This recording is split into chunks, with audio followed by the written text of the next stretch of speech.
I'm Vic Cohen, and it's a fair question. It's a fair question. It's a fair question. I'm Vic Cohen, and it's a fair question. It's a fair question. I'm Vic Cohen, and it's a fair question. Hello there, everyone. This is Vic Cohen. I want to thank you all for joining us here, joining me and my very special guest. This guy is incredible. I've had the good fortune to work with him on the Howie Mandel show, one of my earlier jobs, and it was just such an amazing experience. And one of the reasons was because I got to work with guys like this guy, our guest. He is a musician. You are hearing him playing in the background. Yes, that is a trombone live in the studio. He's played for and with Natalie Cole, Beyonce, Justin Timberlake, Stevie Wonder, the Count Basie Orchestra, Earth, Wind and Fire, Frank Sinatra, Ray Charles. The list just keeps going on and on. Whitney Houston. It's really amazing. So we are going to talk to him about his incredible career, how the music industry has been changing over the years, and what he's up to. Please welcome, although if you're at home, it's going to be hard to welcome them. Yeah, stand up and start applauding wherever you are. Wendell Kelly. Hello, Wendell. How are you? How are you, Vic? Man, that was great. Thank you. And that was made up, right? Of course. That's your little theme song, man. You know, I really do like that as a theme song. You need a theme song. I feel like it kind of does represent me. Whenever we see you, we're going to think that song. I love it. And they say everyone should have a theme song. That's right. Right? What's your theme song? It used to be Shaft, but they took that one. You know, I was really small. I was walking really cool down the street, and they said, hey, there's a good tune. I said, no, it's taken. So fine. I don't know what my theme song is. Well, why the trombone? You know what? That is a good question. It was the only thing left in the closet at school. Really? Is that true? It really was. When I started the junior high triangle school, wasn't even there? It wasn't even there. They took that. That's even better than the trombone. That's how they think of us. But it was funny. The band director from another school came, and I was playing the euphonium. It was like a baby tuba. And we wanted to play what? It's like called a euphonium. Okay. It looks like a baby tuba. All right. And they said, well, you can't play that in the jazz band. You have to play trombone. I said, okay. And they go, oh, there's one in the closet. I go, great. So that was it. That was it. I picked it up. This was when? Oh my gosh, I was like probably how old? 13. Okay, so is that when you really started playing? Well, I started playing brass, but before that, I was a brass garage band. Oh, I was a garage band musician. That was an ass joke. I said you're a brass man. I'm not saying it was a great joke. That was not bad. It went by me pretty Is that quick. a musician joke? Like, could you use that, or have you heard that a lot already? Yes, brass off. Oh, okay. What is that? Oh, that's another thing they say? Yeah, exactly. Okay, go on. Sorry. All right. Anyways, I interrupted you. So I started playing with my brothers. They were like garage band guys. And I would go around and play the drums and the guitar and the bass and everything. And I was getting pretty good at it. But and then, you know, they got older and went on to do other things. And I'm the only one that kind of stuck with it and started taking piano lessons, which I hated. Every kid should hate piano lessons, by the way. I enjoyed piano. Oh, my gosh. But I also enjoyed Hebrew school. Oh, wow. So I was kind of going against the grain. I always like to be different. Yeah, that was different. Yeah. I just didn't like getting beat up with a ruler with my hands. Did you really? That's called abuse. Yeah, it was. Back then, it was How old okay. were you? Was it when you guys started the piano? I was about maybe 6 or 7. Would you say, a musical genius? I would say I try really hard. Do you play by ear? You know, I did at the beginning, and then when you start, reading notes, you're like, what are these? What do I have to? That's where piano came, and that's why I didn't like it, because I used to listen to stuff on the radio and play it on the piano. So you could play by ear? Oh, sure. So if someone had what was it, like a top song back then? Do you remember the first song that you could play by ear that you just loved? My Girl. My Girl. Yeah. Talking about my girl. Oh, my gosh. Something like voice, that. Man. Oh, yeah. We should. Yeah, the Temptations, all this, which was funny because later in life, I ended up, it was one of my first big gigs with the Temptations and the Four Tops, the Motown groups. And of course, my mom was just so happy about that. She's passed on now. But did you get free tickets for her? Oh, gosh, yeah. Did she come backstage? She would call me up. Even if she knew somebody, like they ended up living in Vegas before my parents passed away, they would call me up no matter who was in town and go, do you know somebody in this guy's band? I go, yeah. All right, I need tickets. When they were in Vegas or when here? They were in Vegas. But you grew up here in L.A., right? Yeah, I lived in Orange County. I was actually a Marine kid down in Orange County. My dad was a Marine. Okay. And they were very supportive? Oh, incredible. Did they want you to join the Marines? You know what? I asked my dad to join, but he said, no, your older brother's done it, another brother's done it, I've done it. And my dad did 22 years. He was World War II, Korean, Vietnam. Wow. So he's like, nah, don't just go to school and, do what you want to do. Are you the only one who went to college? Well, my sister went to college part-time. My mom did. She graduated. My dad went until the war started, You know, and but I'm the only one that went. I guess gotten a master's. In fact, we're at master's from USC. Yeah, correct? exactly. And that's really a known, world-renowned school, isn't it? Absolutely. Is it known for brass in particular, or just music overall? I think music overall. I mean, it's when I was there, it already had a reputation, of course, but I think what made it even better was their commercial department, you know, which had more jazz and stuff. That really started to make the department even more popular with commercial people.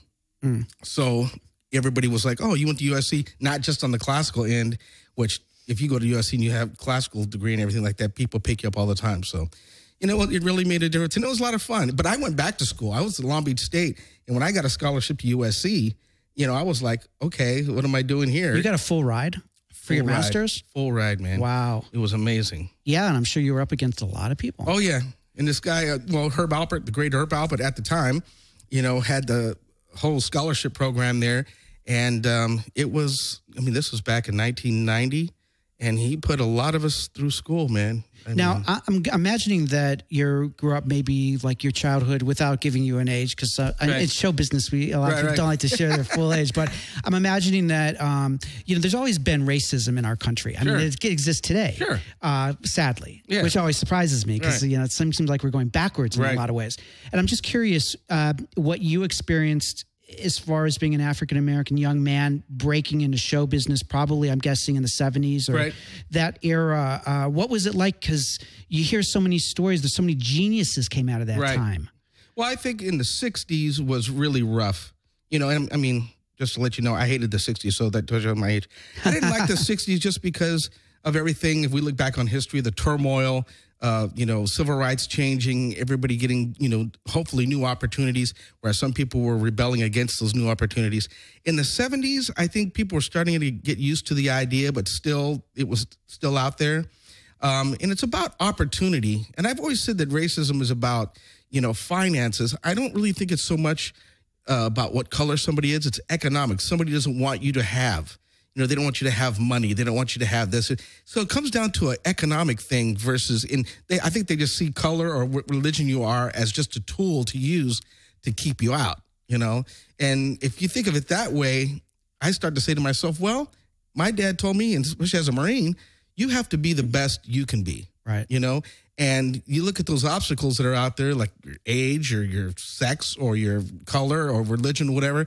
And you have to think, okay, who can I be around that's going to help me? Because there's going to be knuckleheads out there. Yeah. So you just have to, avoid them. I came up with saying, it says you can't get mad at a skunk for smelling like poop. Right. He is a skunk. That's his gig. Right. So you can't change people like that. That's a great point. There's a saying in that serenity prayer, grab me the serenity, accept the things I can't, the courage to change the things I can, and the wisdom to know the difference. Exactly. Grab me the serenity, accept the things I cannot change what I'm saying? Right. If someone's as you say, knucklehead, you can't change a knucklehead. You can't do that. So you have to go around them and get around people that are going to help you. And my dad always said, always try to be the worst in a group, and then rise to be the best in that group. Wait, always try to start out as the worst? Start as the worst. So in other words, learn from the others and have a place to go. Because if you get into a group and you're the best, who are you learning from? You're not growing. Well, aren't you the best now? Well, my kids think I'm the best, but I'm one of the best. But I have my peers, and I have people that I've looked up to for years, and people are starting to look up to me, for a long time, which is great. But I still push myself to practice more, to do whatever it is that I need to do, better. How often do you practice? I mean, you're a pro. I practice, Don't you know how to play the trombone by now? You know what? I do, but it's almost like it's a maintenance thing. It's like, you know how to lift weights, but if you stop, and then when you start back up again, you know how to lift those weights, but you go through the pain, and all my legs hurt, all my back, you just don't want to have to, go backwards, but you know what to do. Well, it's like like a lot of NBA players, they never stopped. I mean, you look at Walter Payton in the NFL running up hills. Oh, yeah. And, I mean, it's not like once they got in. It's kind of like once they got in, it really got tough as far as the personal regiment and discipline they imposed on themselves. Competition. I remember Michael Jordan right before when he went to the Wizards, and he was playing with these young kids, and he's diving on the floor. He messed up his chin diving for the ball and everything, and he's looking at these kids going, I'm 38 years old. What are you guys doing? You know, aren't you hustling? Aren't you pushing yourselves? Right. And, you know, you get relaxed in a situation. That's why my dad said, if you can start out the lowest and then you get to the top, you got to find a new group to be in. Well, you have a positive energy about you. Oh, you know, thank you. you're like a smile. Oh. You know, you just have a sweetness and this feeling of goodness. Oh, thank you. Did you get? Yeah, sure. Did you get this from your family? Do you think? Absolutely. Is it more your father, your mother, or both? You know what? Unfortunately, there's a lot of people out there today that don't have both parents or didn't grow up with both parents. I was, you know, I don't want to say I'm lucky, but I did have both parents, and I didn't want to be raised just by my mom. That would have been a catastrophe. If I was just raised by my dad, that would have been another catastrophe. Mm-hmm. So it was great to be raised by these two people to get both sides, you know, the coin and the outlook, but they were both spiritual people. You know, Christian, is that spiritual? Yeah, they were Christian people, but more. I think they were more. I mean, they went to church and everything like that, but they were more spiritual. Because if you don't have a chance to go to church every Sunday or whatever, you still have to have church inside of you. What's your spirit about? Yeah, you know. What's your spirit about? Would you say? My spirit is about making sure that I can be the best I can be, and I have to love myself first. I studied martial arts for many years, and I think with martial arts teaches you, it's not about, you know, beating up people, and that's not it. You know, even defending yourself to a certain point. But when you're going through this whole thing, you're actually learning about yourself. What's my weakness? What's my strengths? We have to work on our weaknesses, okay? And we have to not work so much on our strengths. And I think that's one of the things that I try to do. You have to balance out your life. What would you say are some of your weaknesses? I think my weakness is... It's good and bad. When I put my mind to do something, I really go for it, and that's good, but it's also bad because I kind of get in a zone. You little all or nothing? Kind of, almost. It's hard to have balance, isn't it? Yes, it's very difficult for me. That is when I can do that too. Yeah, I think performers, you know, have a tendency to be perfectionists, and then if one thing doesn't go right, we can either go one way or the other. It's like, oh, okay, well, forget that really quick. Or we're like, okay, I messed that up. Let me just move on. You know, we have a tendency to either drop it really fast or just grab it and say, okay, I'm going to use this as a tool to make myself more successful, you know. Tell me, what was it like working with Frank Sinatra? How closely did you work with him? How many years? You know, what projects? I just did a show with him. I just did one show with him. Yeah. Where was that? That was at the Shrine Theater down real close to here.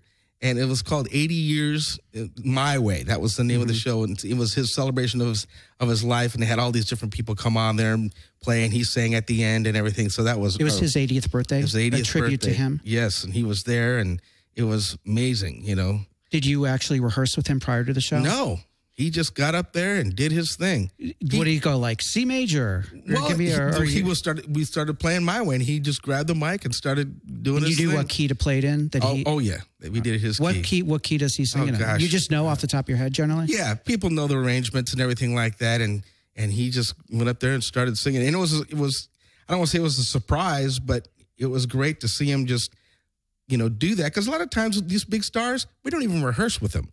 Most of the time you rehearse with the band leader, and then the star comes in, you know, right before the show, you know, so they have what they want to do. The conductor knows what they want to do, and they don't even waste time half the time. Now, a lot of the people that you've played with, you've been in studio. Oh, yeah. And you've been recorded, correct? Right, yes. And when I look at the list, and, you know, I could only have time to go over some of these people. There's so many others listed.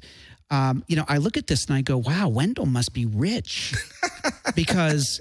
Look at all these people that you've played with, and if you're recording, like every time a song is sold, doesn't Wendell get a piece of that if he's on the album? Yeah, you get residuals, you know, every year. So aren't you like totally rich? No, I wish I were. You know, why not?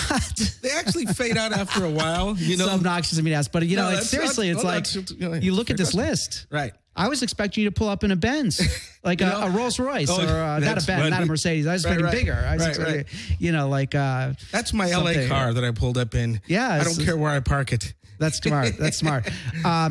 So, like with the way the music business has changed over the years, has that affected your income, like with iTunes and that kind of thing? You know, it has in certain ways. I remember the one thing that really affected everybody was Y2K. You know, when the 2000 came around, everybody thought that the whole world was going to stop and everything. That's right. And remember that? Oh, and then all of a sudden, all these New Year's Eve parties stopped, and all these things that people had going on before, they stopped. Then they realized, oh, maybe we don't need to have a New Year's party, or maybe we don't need to have a band. Maybe we can have a DJ, and it's so easy to, digitize things and have these mobile DJs go around and do things. So in that respect, it has cut down on, we call them casuals, which is like a wedding or any type of party. That's what we call it. In back east, they call it something else, but we call it a casual. Live performance at a party, essentially, right? And it pays well and everything, but people started cutting back. What does it pay? Like, I'm just curious. Like, like a normal Saturday night, you would probably get anywhere from $300 to $400 for like 4 hours. For being part of the orchestra? Yeah. And this is like what, like a 10-piece band or something? Yeah, or more. Yeah, that's pretty good money. Yeah, it's pretty good. And a lot of guys were doing it, 2 and 3 night times. Getting cash? Oh, well, no, they usually, cut you a check. Cut your check and do goes through payroll and that. Yeah, exactly. And that changed after Y2K, after 2000? Things started changing. Then the economy, 2008, which was That's even true. worse. Everywhere. And everybody started just cutting back, So musicians, a lot of guys, started getting, quote unquote, day gigs, trying to get into the teaching or just finding other things to do. I mean, how did that make you feel? Were you depressed over that, or were you excited about new opportunities, or did it not really affect you that much? Well, I think it affected me just in the sense of wondering where it was going to go. But my dad always said, you got to have a lot of, things going on. So I started arranging more. So I'm like, right now I'm doing a project for a gospel album, and I'm doing the arrangement for it. Okay, so arranging music, not furniture. Exactly. That would be nice, though. I'm good at that, though. That'd be really funny. My living room looks really nice. Or flowers. You're not arranging flowers. Exactly. Right, I've got this beautiful arrangement I'm working on. It's beautiful. It's got some, whatever, roses and tulips. But it pays a lot of money, the arrangements, So arrangement, doesn't that mean writing? Exactly. I mean, that's another word for writing. Yeah, we have a program. There's a software program called Finale. There's one called Sibelius, where you can actually plug in the notes, on a screen, and you can listen to it back. So if there's any mistakes, back in the old days, people used to have to write those scores out. And if there was a mistake, it could either be the copyist or the musician. But now you can listen to things over and over again and go, okay, this is perfect. You print the music out, there's probably no mistakes. And then when you hear a mistake, it's probably the musician. Okay. So things actually go faster. So you're kind of, I hate the term reinventing yourself, but let's just say you're finding other avenues. Well, I kind of moved it over a little bit. I'm still playing a lot. I'm not touring as much anymore just because I don't want to, because of having a family. Mm-hmm. I've got 2 girls, 9 and 5, Wow. And yeah, I started late, Vic. Yeah, that's okay. Is this, you're married? I'm married. Do you believe, how long have you been married? I've been married almost 9 years, 10 years in November. Do you believe that it's because you were so committed to the career and the travel and the challenges of being a musician on the road that it kind of delayed this part of your life, marriage, kids? Yeah, I think if I had gotten married early, let's say, 28, 30, I think I would definitely not be married just because it's so much travel and everybody's so individual. But I think when you start having kids, you need to be home, I remember a story Bob Hope said, and this was a great story. His little son, I can't remember what his son's name was. Bob Jr. Exactly. So Bob Jr. was sitting there, and he's saying, okay, I'm getting ready to leave. And then he goes, okay, see you later, Bob Hope. And that's when he realized, oh my gosh, I'm not even daddy to this kid. I'm Bob Hope. Yeah, that's pretty sad. Exactly. Reminds me of the Cats in the Cradle. Exactly. So it being on the road doesn't have the same high gloss that it did in the past. Well, there's some gigs out there that pay a lot of money, and there's some acts that. What pays a lot of money? There's some acts that you've never even heard of that are like out of the country. What's the most you've ever been paid to play live? Most I've ever been paid, probably it took about 3 hours. It was just one show in L.A., and it was $2,500. For 3 hours? That's pretty good. Yeah, that's pretty good. Where's the furthest you've ever flown for a job? South Africa. And what was that about? I was touring with this group. It's called the Al McKay LA All-Stars. They played the music of Earth, Wind, and Fire, which later I ended up recording with Earth, Wind, and Fire. But this band Al recreated after leaving Earth, Wind, and Fire in the early 80s. And they started playing all over the world, and they're still doing it now. I actually left the band, years ago just because they were just traveling so much, and I wanted to kind of settle down. I was with that band for 3 years. But we went from L.A., to the East Coast all the way to Europe. and all the way down to South Africa and came back, and it was a 25,000-mile trip. Wow. So we literally, we went right around the earth as far as miles. Yeah, that's amazing. And that must have been an amazing experience. It was incredible, you know. So when you look at when I think about you as a musician, as a younger man prior to, not that you're old, but prior to your marriage and your kids, I would imagine that you were getting laid a lot. You know what? Yes. I mean, do people throw themselves at the trombone? Because usually I would think also the trombone guy, tell me if I'm right. Okay. I would imagine, and please, I apologize ahead of time if this is going a little too far, No problem. but it is a fair question. Sure. I would imagine that you're very good with your mouth. I will just leave it at that. Absolutely. As a brass player, you have to have the best lips and the best tongue ever. And that came in very helpful in many situations. Were there any women who actually pointed that out and said, wow, I've never been with a brass guy, but that was incredible. What's that Seinfeld episode where the saxophone player, you know about that one? I don't remember. There's Elaine, and he, has his time with her, and at the end of the show, he's trying to tongue, and his tongue's no good, so he couldn't articulate anything because he was with her. So do you have crazy stories, like rock and roll type stories? Yes. And I always think about guys like the Stones and Aerosmith and even the Rat Pack guys. Yeah. And I'm thinking, my gosh, nobody is going to be able to party harder than these guys. That's right. you just give them that. But I've had some stories that. Tell me, let's hear it. We all want to hear it. Like, what's the craziest story? It's just between us. One crazy story that I could share with you. Well, there was one that was kind of weird, like band-wise. Okay. There was a guy. This has got to be your most crazy. Well, this has got to be. It's pretty crazy. You have to be naked in the story, okay? It can't be like a story like we got lost and we missed a gig. This is going to be like 6 girls, a mother, grandmother, and great-grandmother were like, we love trombone guys, and this is our thing. Well, I remember I was so drunk one time that I thought that this woman the man was a woman. But it was a woman. Whoa! But I mean, I wasn't. Wait, you thought the man? You were with the man? No, I wasn't with her. But I was like looking, going, "Wow!" And I was being really nice, thinking, "Is this a possibility?" And then, when I kind of took the beer goggles off, I realized this is not something I want to be doing. So you came close to making love to a man? No. Yes, that's a yes. Yeah, this is called backpedaling. Okay, well, I don't want to put you too much on the spot. I know you've got a family now. But I'll tell you a funny one. Okay, go ahead. We were in the place, and the trumpet player was not getting along with the sound guy. And one was from Detroit and one was from Chicago. So that dynamic right there was crazy. Well, I'm from Chicago, where we love people from Detroit. Okay, sure. The people from Detroit probably think that they are hot shit because they're from Motown, or exactly. We're from the. So it was not going well, and so we go to dinner, and they're yelling at each other. Beautiful restaurant. I think in Chicago, in Italy. We're in Italy. Okay, right. You've seen the world. Oh yeah, it was. I mean, we were in Italy 20 times a year with this band. It was nuts. We're at this beautiful restaurant, and they're still yelling. I'm like, guys, come on. So we go to change. And we change. We come back for the show. The hotel's just a short walk. We come back, and it's still going. We play the show. It's still going. They're still, and now they're drinking. Right. So. Next thing we know is I'm in our little bus, and we're signing autographs and everything. All of a sudden we hear yelling and screaming.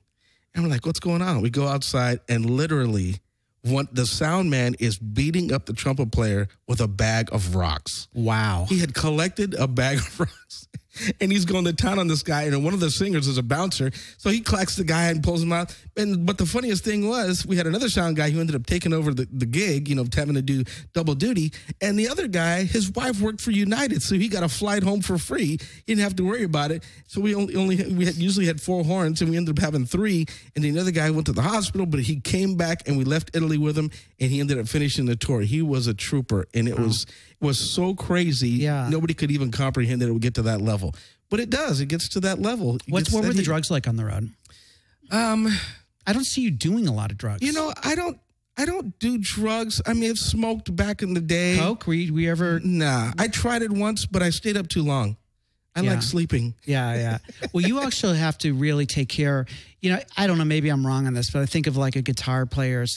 Like you're using your face, your mouth. I mean, like when you snort Coke, you're involving that entire part of your body. Yeah, and the breathing part and the nose. You could really have no career. Oh, yeah. It's happened to a lot of guys. Have you seen a lot of drug use on the road? Oh, yeah. Oh, yeah. Heroin? I've seen some heroin. I mean, I, of course, hear the stories. And some guys just, ex-heroin, it's almost, it's weird because seeing guys that were on those drugs and how they're dealing now, it's even tougher. Did you ever work with Glenn Campbell? No, he's one of my idols, man. Yeah, that movie, that documentary about him. Oh, that was amazing. What a film. If you guys watching and listening haven't seen it, Glenn Campbell has Alzheimer's, and I hear he's not doing very well. Right. He's really taken a dive. Yes. But when this documentary was made, maybe 2 or 3 years ago, and it's just amazing to see. Now, he was a great studio musician before he became Glenn Campbell. Yeah. He was a studio. Yes, he was part of the Wrecking Crew, the L.A. guys that did. And they had those guys, right? That's right. Okay, well, we don't want to get too inside here for those who haven't seen the documentary, but definitely check it out. It's a winner, right? Exactly. And you don't have to be a music person. No. But if you are. And it's about family and just coping with someone that has that disease, and trying to make a way. And then all of a sudden being an entertainer. I mean, there was parts in there where he was forgetting lyrics and the audience was so on his side. It didn't even matter. He could have just sat there for 10 minutes and just played, and everybody would have been behind him. So I could spend hours going over the list of amazing, brilliant talent you've worked with. Because we don't have the time. Yes. I want to ask you, who has surprised you the most or blown you away the most? Where you're working with this person and you're like, this is clearly like a God-given thing here. I mean, this talent is just outrageous. I can think of 3 people. Okay. One of them is a clarinet player that most people don't even know. His name is Eddie Daniels. He was probably the one single instrumentalist who I just said that no one should be able to play that good. He plays amazing. Eddie Daniels, great clarinet player. Okay, and it's if we want to find him on YouTube or wherever. He's still playing? Oh, yes. He's an amazing, he lives down in Santa Fe. He's a great musician. Jazz and classical. He's a great classical player. Okay. I had the opportunity to back him up in college, and he just blew us away. Okay, so we got Eddie Daniels. Eddie Daniels. The second one is unfortunately, she passed away, Natalie Cole. We were in Brazil, and it was amazing because she's on the stage, and we're performing, and the lights hitting her, and she had this incredible dress on, and I can tell you the lights were going right through it, and we were watching her and just marveled at how beautiful she looked and how great she sounded, that literally the trombone section, we forgot to come in. We just didn't play. And I'll never forget my friend Dave Trigg was lead trumpet player. He said, yeah, trombones. And I said, well, we're going to go out and get a couple tickets. It might be a little bit easier to watch the show from there. But she was, definitely, one. But I'll tell you, one of the guys that blew me away, and he's, still a friend of mine today, Clint Black. Country artist. In fact, I met him. I like that answer because it's a surprise. Yes. I know you because we've been talking more about I think of you as more Motown and that kind of genre for some reason. Here we are, country. Clint Black, it's incredible. I met him on the Howie Show. And it was funny because when we were doing the show and we were coming towards the end of it and Clint was a guest and all the bands getting there, we're getting makeup on and he goes, hey, what do you guys do? And he asked us what he was, we all played. I said, I played trombone. And he goes, trombone? There's no need for a trombone in a country band. So about 5 or 6 months later, all of a sudden, Lee Thornburg, who was the trumpet player on the band, said, hey, Clint's going to have a, little month tour. You want to do it? I'm like, of course, I'll do it. And so I told the manager the story, so when I got to Nashville, I said, where's Clint? He goes, oh, he's upstairs. I go, great, because he knew the story. Don't need him. I go up there and I jump right in front of him. And he's like, holy crap. And I go, no need for a trombone in a country band, huh? So but he knew that a trombone had been hired, right? Yeah, but they didn't know who it was. Oh, that's great. Yeah, no, so that was a really he big didn't surprise. ask for you. It was just a coincidence. No, exactly. So that's what was really funny about it. Yeah. And then we did, it was a month tour. And then the next thing we know, it was the the Dallas Cowboys Thanksgiving halftime show. And they hired us again. They go, hey, you guys want to do the show? We did. We did the show. And every gig after people saw that wanted the horn section. So a 1 month gig turned into 3 years. It was amazing. Working steadily with Clint. Do you not work with him anymore? No. It's been a long time. He retired, didn't he? Or he just doesn't play? He still tours. He's one of the richest people in music. He's great. I mean, there was never a time where if anything was weird, he either compensated you for it or... What would be weird? How do you define weird? Like you're working too late or... Well, if you went to a hotel and it wasn't up to his satisfactory, he'd give you $100. Like, sorry. Like, what? most people just say, well, hey, sorry about the hotel, and that's it, pat you on the back. Right. But he actually did something about it. I mean, it was amazing. I remember leaving like on a Friday. They'd have a limo pick me up on Friday, and I'd get to, my destination. We'd do a show on Saturday, come home on Sunday, and all of a sudden my check was already in my mailbox on Friday. Everything was always taken care of. I mean, it was amazing. And then when we played in Vegas, I remember it was my parents' 40th anniversary. He had, what's your parents' names and everything? And I told him, I knew they were coming to the show, and he actually dedicated one of the tunes to my parents, which I thought was just amazing. Were they blown away? Oh, blown away. And the shows were just quality and just a great bunch of musicians. So it's his music. When you say that he stands out as top 3, right? Not to take anything away from the others you've worked with, right? Is it his musicianship that you're taking into account, or is it the everything. whole package? I think it's the whole package. There's just nothing. He's a great musician, great singer, guitar player, harmonica player, a great guy, funny. He knows how to hang with the guys. Even when his daughter was born, he sent us Taylor guitars, which is a beautiful guitar being manufactured down in San Diego. He sent us to him a baby Taylor with his daughter's name on it, and our names engraved into the wood. I mean, each one was a personal thing, and just what would those cost? Who knows? Probably $500 or $600 a piece. Mm-hmm. But it's just a touch of this guy that would do that. Say, hey, let's go play some poker or blackjack, and he throws a $100 chip to get started. I mean, who does that? Yeah, that's fantastic. And just every time something happened, I'll tell you the best thing that ever happened. I go to see him. They're at the Cerritos Performing Arts Center, and my oldest daughter was about maybe 4 or 5 months. And we just came to see the band and everything since they were so close. But we weren't going to actually see the concert. And he goes, oh, you got to go out front and see the concert. And I said, well, the baby. And they were literally handing him his guitar to go on stage. And he goes, hold on a second. He leaves the venue, goes out to the bus, comes back in with baby earplugs. And he goes, here. Now you can go out front. And then he grabbed his guitar and went on stage. Now this guy stopped what he was doing. Right. To make a difference. Yeah, that's solid. That is unbelievable. And I love the guy. He was always so great to everybody.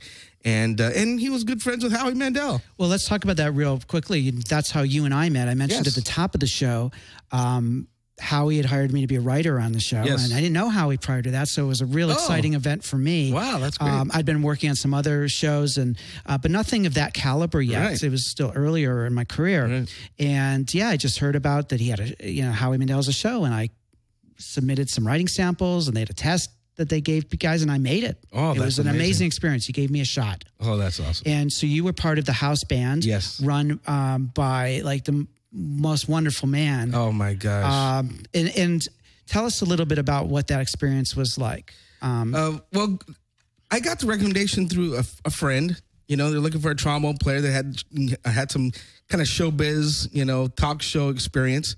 And I'd done a little bit of stuff and camera work and everything. So they want somebody to look good on, camera. I mean, and you're just so hot. Oh gosh, look at me. Just irresistible. And I got hired, and it wasn't even an audition. And Goldie, Goldie Goldstein was the MD, the musical director. And he was, a lot of people don't know this, guys, and tell me if I'm correct on this or wrong, of course. A lot of money is made on late night talk shows. Oh, yes. But this is the sweetest job almost you could ever have because a lot of the music is original. Right. And if it's original, you get paid even more. That's right. And I remember that Goldie being you said MD, musical director. Right. Really, Goldie, every episode could have written a solid original tune and collected money, residual, the whole deal. And I know he shared that. Yes, he did. Is that an unusual thing to do? It is. Some people would either put their name on top of yours, you know what I mean? Right. But Goldie would sit there and go, oh, hey, we got some new stuff coming. Wonder, why don't you write tunes, such and so, and just tell everybody, just write something and bring it in.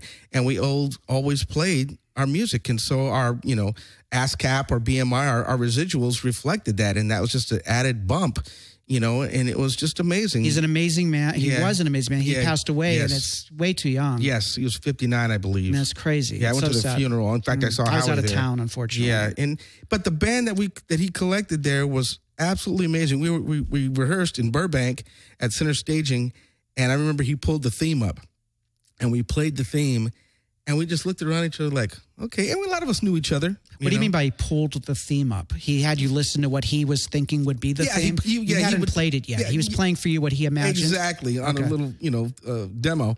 And then we pulled up the piece of music and counted it off, and we played it.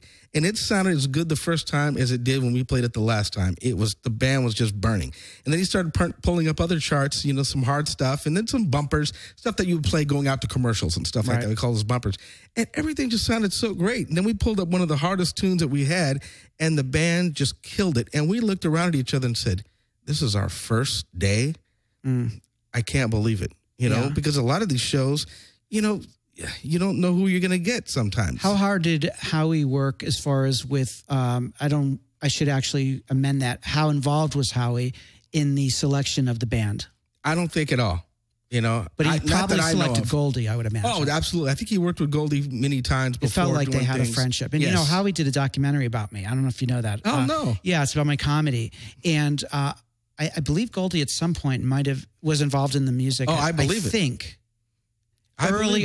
Mm-hmm. But, I don't think he finished it because he had passed away by the time they were at that stage. But I know early on. He was incredibly gifted, and we all loved him, and it was heartbreaking, Does it make sense to you when I notice a lot of music directors or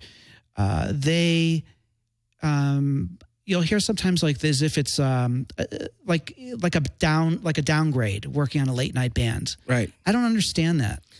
Well, I think some people, the money is definitely there, musical directors. I remember when Branford Marsalis got the opportunity. He didn't want to do it, supposedly. Exactly. He didn't want to do it, and he hung up with Jay Leno, and he said to his band, it's like, oh, that was Jay Leno. They're like, what are you talking about? He goes, oh, he wants me to do the Tonight Show. And they were like screaming at him, going, don't you know what kind of money that is? Yeah. And exposure. It's incredible. And they forget maybe that like Leno going out when he was going out on the road, that just increases your ticket sales. And that's all you. Absolutely. Absolutely. And I think the musicians knew, and not so much the band leader, because, Bradford left after a year. They didn't play the music. He wanted to keep it more jazz, but they needed to keep it more, late night commercial. But he got $1 million for that, and he was off and running. Is that what a music director can make, at least $1 million? It just depends on who you are. If you have a name, how long you've been out there, like Paul Schaefer. Nobody really knew who Paul Schaefer was, before, David Letterman. But he had done some stuff on Saturday Night Live as a piano player. And then next thing you know, he starts getting that, notoriety, kind of like a Doc Severinsen was. Doc Severinsen was a jazz artist before he got the Tonight Show, and then, he gets the Tonight Show and puts on the nice garb and everything. In fact, and what's funny? Our dressing room at NBC. Yes. Our band room was Doc Severinsen's closet. Which means he had a very big closet. It was you incredible. Had a very small It was room. a little of both, but That's it was amazing. They said, oh yeah, Doc used to hang his clothes, and we're like, oh my God, and they ended up hanging our clothes, and he had another closet. He just had so much stuff, but that was a pretty historic little room. And if you guys don't know Doc Severinsen, he was the band leader for Johnny Carson. That's right. And great trumpet player and great band leader, and he's still alive today. He lives in Mexico. And he was an integral part of the show. Yes. And since then, band leaders have. Yeah, they had this kind of a gift of gab and this whole banter with the musical director. And I think if you don't have that banter with the host, I think it limits you to. It's great. There's a lot of guys in Los Angeles that are qualified to write and play music. Yeah. Tons. But how many guys can you put up in front of a microphone with millions of people watching you all night, and you actually can be funny, or you can, be quick enough to do that? Very few guys can do that. It is. Do you get nervous before a performance? I get the butterflies because I want to do well, but I don't really get nervous like I'm not going to be able to do well. I've just practiced and trained myself, had great teachers to train you, to not be afraid. Do you have a mental exercise you do before a performance? Yes. What is it? It's made of grass, and you wrap it in a. No, I'm just kidding. Oh, so you partake in some medicine? Yes, medicinal purposes, totally. No, I think just being quiet. For me, kind of a meditative thing. So I studied martial arts. I know how to just kind of zone things. It's called mushin in Japanese. Mushin. Okay. It means no mind. That means trying to think of nothing. So you focus on your breath? Yes, breathing and just trying to not think of anything. See, here's where I think you have a tough time as a trombone player. Now, this is barely like on the same parallel, but I'll just say it. Okay.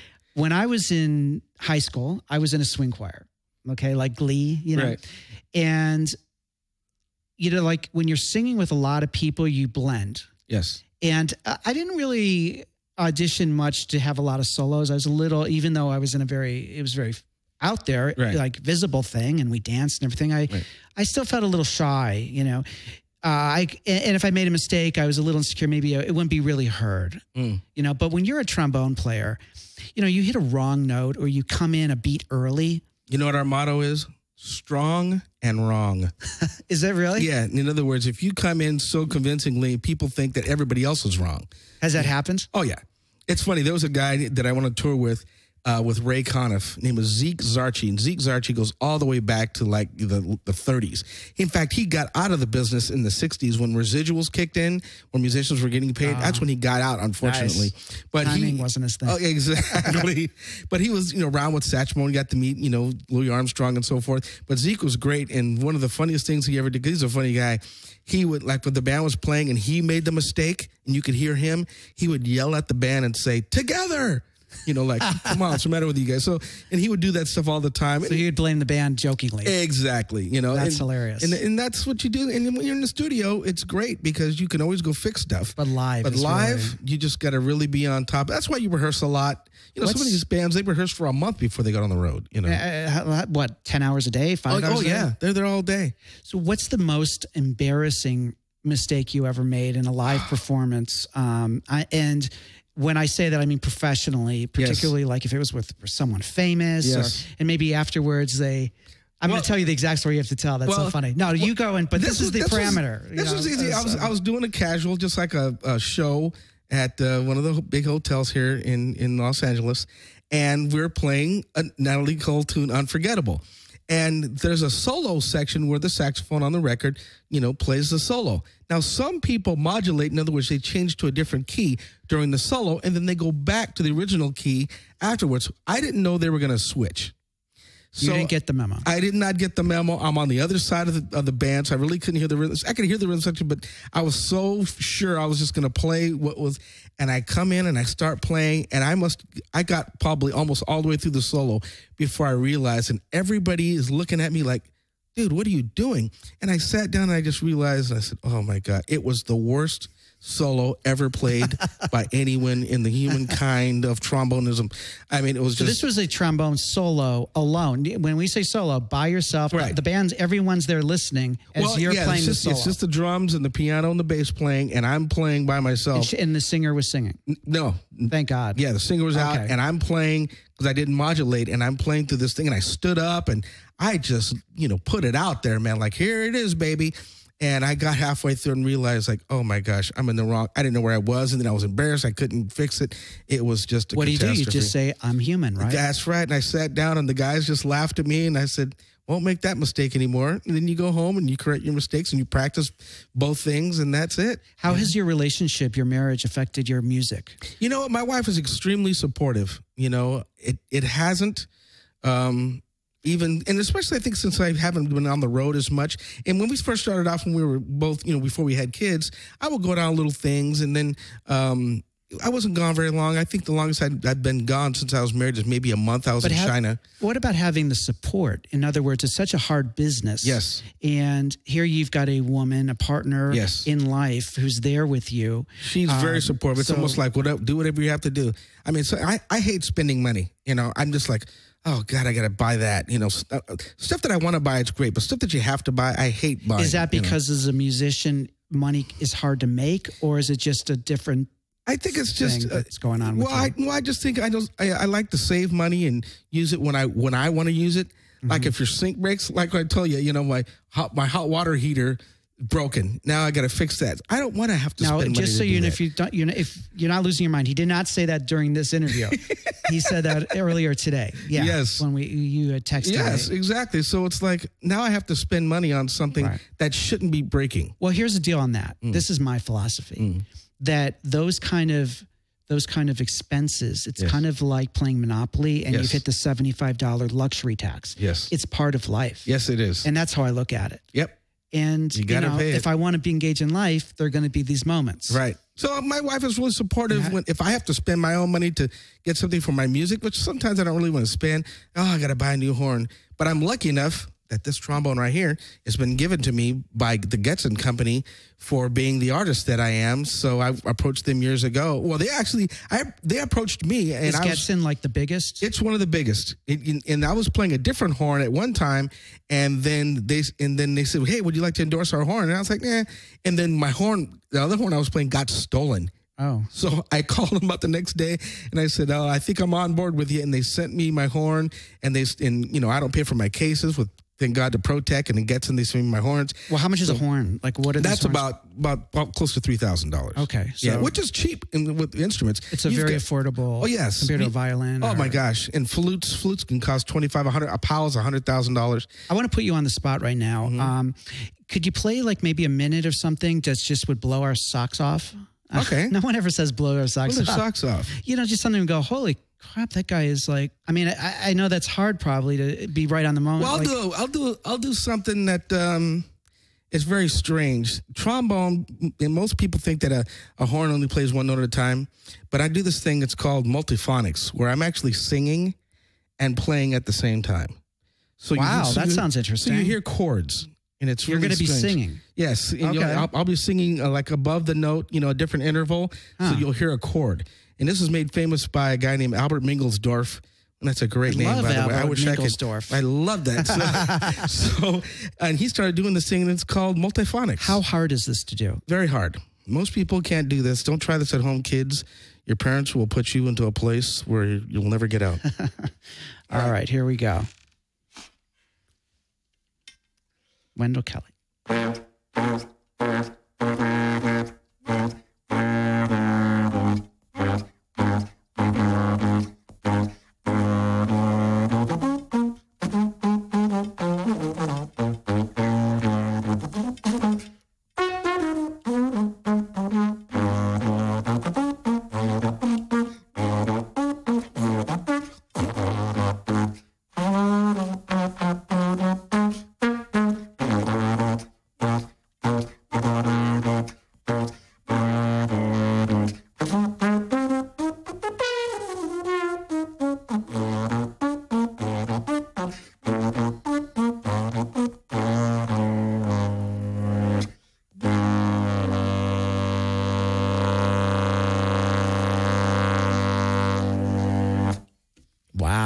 That was so good.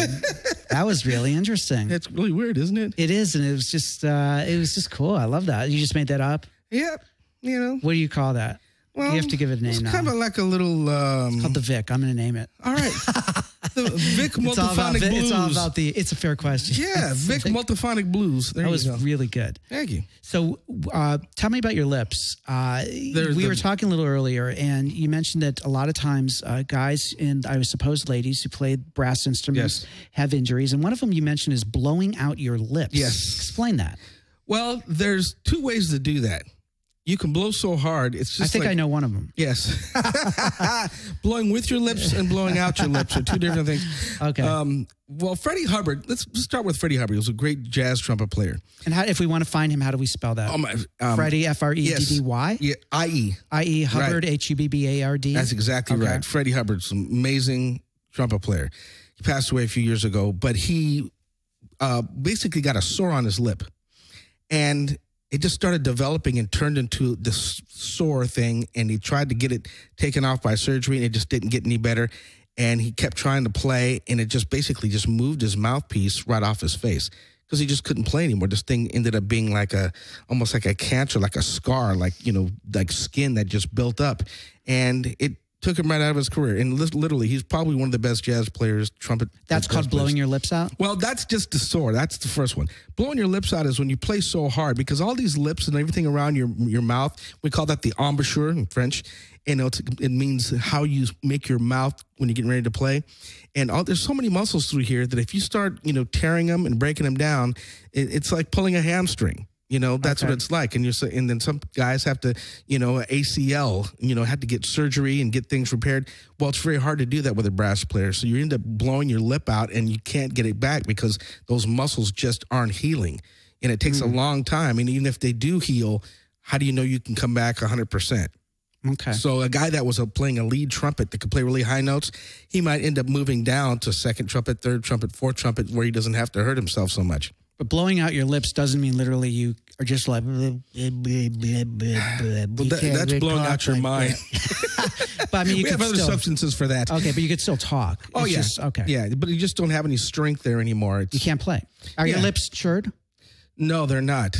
And they should they be? I think not they as a should. joke. No, they probably should be because that's how I make my money. But do you have disability insurance? Yes, of course. Okay, so that would cover it. That would cover it. Okay, great. Well, that's important. Yeah, it is. Yeah. If looking at your experience in music, we notice anyone who observes musicians or the business or the creative field, we can go wider, global, just say creative fields. There's a lot of use of, we mentioned drugs, and you're alone a lot. And I was just wondering, have you ever dealt with depression over the years, or anxiety, or the kind of things that might come up when you're just alone or seem to be more common among creative types? Well, in my book, I wrote a book, that I was telling you about. Tell us the name again. It's called The Professional Musician, The Music, The Business, The Career, The Life. Okay. And I wanted to make sure that musicians, especially young musicians, understood what they were getting into before they got into it. Now, this is something that I learned over the years and learned from other people, my teachers and other peers. So when I talk about the music, that's one thing. The business, which really is a business, a career. You want to make a career out of this, but you have to your life has to be in it in order for all those other things to happen. So there's different ailments and so forth that I listed in the book that people would have problems with. And depression is one of them. Have you had that? I don't think so. I'm too happy of a guy. I think the only time I was depressed, now I was married before the wife I have now. Okay. And I think that was the only depressing time I had. It wasn't so much the person, it was just the act of divorcing. It was like, I don't want to have to go through this. I've been married before, so I understand. So I think it was that, and then just moving on and thinking at a place where you should be in your life. And then it was kind of backed up a little bit, But thank God for the Howie Show, I was able to buy myself another house. That's why you're depressed. It wasn't the wife, it was the house. Yes, I let that other house go and I was able to buy another house immediately. So that was. But you had no children with the first marriage? None. So that was great. It was a little easier. Absolutely. So start fresh. So you get a little depressed. I think when I was on the road, being alone, I actually loved it because a lot of guys would get off the stage and they have all these fans and all these people and everything like that. And then when they go to their own, hotel or whatever, then they would kind of have a low. They would be depressed because they want this high all the time. I actually loved it because I had so many things to do, whether I was writing my book or whether I was, writing some music. I always had an outlet to keep myself going. That's fantastic. I could never just, I'm going to the bar. And believe me, I went to the bar with the guys, quite often. But I always had something to look forward to, So instead of staying at the bar for 3 hours, I was there for 1.5. Now, if we want to get your book, is that on Amazon? It is. It's just now being put on to Barnes & Noble and Amazon, but you can go to thepromusician.com. Okay, and again, just for all you guys wanting to do any research on Wendell, it's WENDELL. Right. Kelly. Right. KELLY. Yeah. And if people want to hire you, how would they do that? You can go to wendellkelly.com. Okay. And just email me. And I have several things that I do, not only as a band director. I'll tell you one thing that I just did in November, which is amazing. Okay. I'm the musical director for this group called the Fab Four.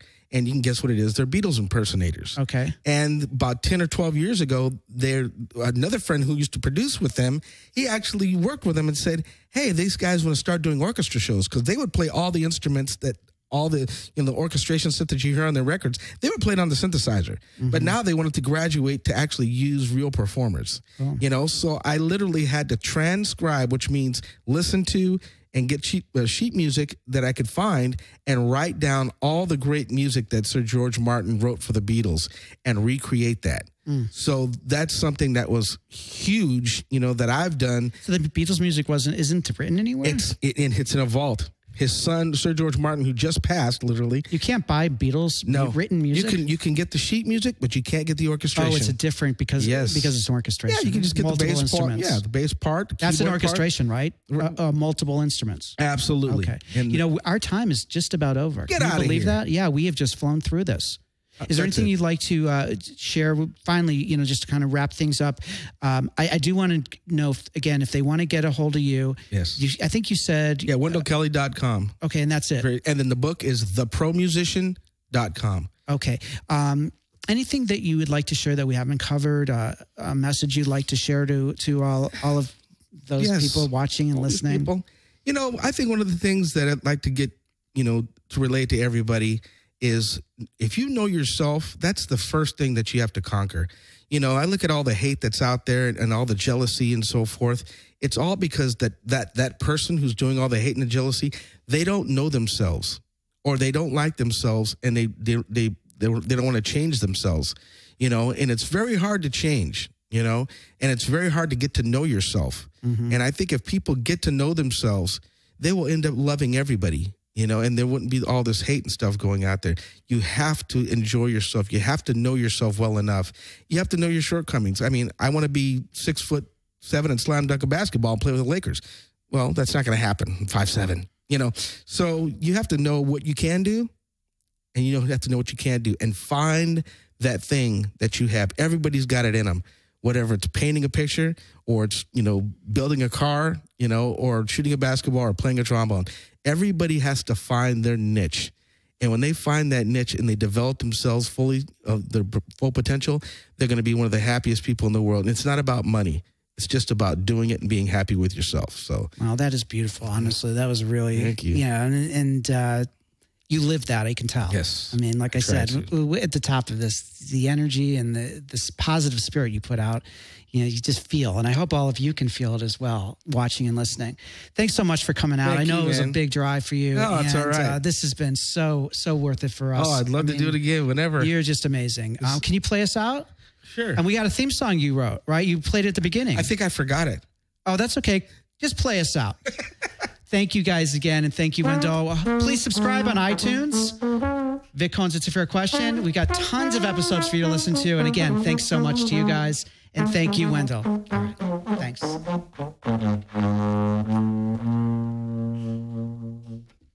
That was good. I'm Vic Cohen, and it's a fair question. It's a fair question. It's a fair question. I'm Vic Cohen, and it's a fair question. It's a fair question. I'm Vic Cohen, and it's a fair question.